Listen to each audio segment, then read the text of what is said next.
My name is Susan Mangole.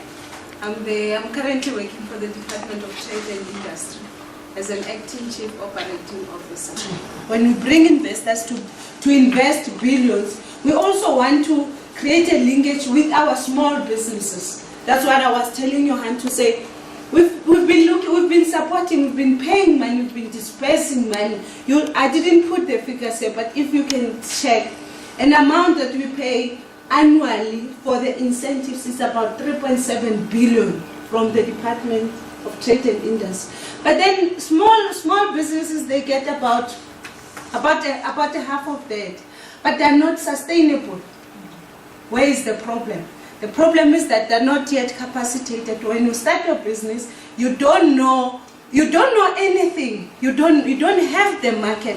So we give you the money, you get the resources, but then you can't market yourself. So now we are changing, we are reviewing most of our incentives. You will see the reason we are reviewing is that because we also fund the big investors, the big businesses, we want them to then handhold the small businesses. An example will be with cooperatives. Cooperatives have been formed, and then most of them, the success rate of cooperatives is actually 35%. The success rate. I'm just talking about the success rate. But they all got the money and they all got together. But then what went wrong? They didn't have the right skills. They didn't have somebody who can handhold them and show them the market and say, this is how you market your product, this is who you are. I'm working for the division called the Enterprise Organization. The division's mission is there to stimulate, facilitate the development of sustainable competitive enterprises through efficient provision of effective and accessible funding mechanism. That is the incentive schemes that support national priorities. Currently, when you go to the bank and say, I'm running a business, I want a loan, and they look at you. What is your financial history? What is your sustainability? It's too risky for the bank to go to the market. So that's the market where we are operating as a division. We are providing funding mechanism. The incentives, we've actually clustered them as per the broadening participation incentive. We've got the competitiveness, the one that actually assists you to market your product outside South Africa. So we market South African goods, and then we also assist you to be competitiveness. And then we have the investment in incentives, whereby the manufacturing in incentives. We also have services is tourism also. And then all these incentives, that's what we are offering. There's a criteria, I've actually brought some brochures. But the challenge now is that some of them have been running for longer than 3 years, some longer than 5 years. So what we need to do, we need to look and say, what is the impact? And then what is the sustainability of the businesses that we gave the incentives? Then from there, review and come back. I think with those ones that accessed and those ones that actually didn't access, where is the gap? Moving to the next one is the cooperatives incentive scheme. I think this is the familiar one. What is happening with this one? We are also reviewing this one, but then currently the one that is currently running is that it's a 90-10 cost sharing. So 90% is from DTI, 10% is from the cooperatives. Then with a maximum of 300,000 starting from 10,000. What we are trying to do now within the industrial development zones, when we place investors, we want them because they qualify for a certain scheme. So when we give them an incentive, we want them to identify the skills that they're going to give to the small businesses or other cooperatives. So when you form a cooperative in a certain field, what we do, we then link you with that company.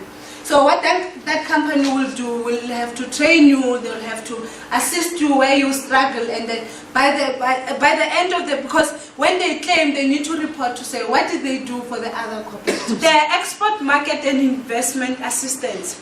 It compensates exporters for costs incurred in respect of activities aimed at developing export markets for South African goods and services.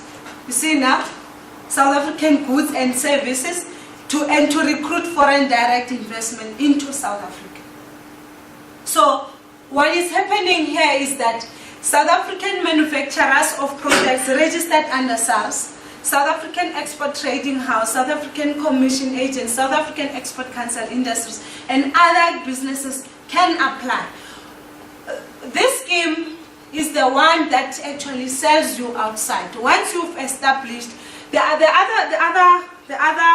challenge that you find with South African small businesses that they're not exposed to the market.